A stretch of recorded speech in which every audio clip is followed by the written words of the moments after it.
Boche Gold and Diamonds. Buy now, pay later. അമൃത് ഭാരത് എക്സ്പ്രസിന് ഷൊർണൂർ കഴിഞ്ഞാൽ മലപ്പുറം, കോഴിക്കോട്, കാസർഗോഡ് ജില്ലകളിൽ ഓരോ സ്റ്റോപ്പ് മാത്രം. പാലക്കാട് ജില്ലയിൽ ഷൊർണൂർ മാത്രമാണ് സ്റ്റോപ്പ് ഉള്ളത്. കൊയിലാണ്ടി, വടകര, പയ്യന്നൂർ, കാഞ്ഞങ്ങാട് സ്റ്റേഷനുകളെ അവഗണിച്ചെന്നാണ് യാത്രക്കാരുടെ പരാതി.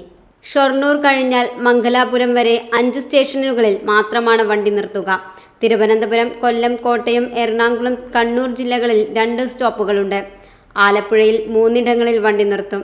അതേസമയം തൃശൂർ, പത്തനംതിട്ട, പാലക്കാട് ജില്ലകളിലും 1 സ്റ്റോപ്പ് മാത്രമാണുള്ളത്. പ്രതിവാര വണ്ടിയാണെങ്കിലും ഷൊർണൂർ മുതൽ മംഗലാപുരം വരെയുള്ള രാത്രി വണ്ടി യാത്രക്കാർക്കേറെ ഗുണകരമാണ്.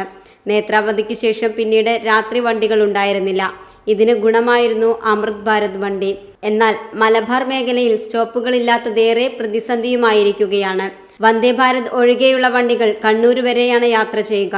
ഈ വണ്ടിക്ക് കൊയിലാണ്ടി, വടകര, പയ്യന്നൂർ, കാഞ്ഞങ്ങാട് സ്റ്റേഷനുകളിൽ കൂടി സ്റ്റോപ്പ് അനുവദിക്കണമെന്നാണ് ആവശ്യം.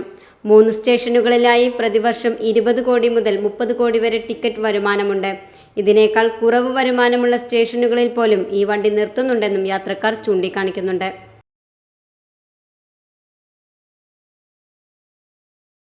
Time kids preschool, Mannannur road, Vaniyamkulam.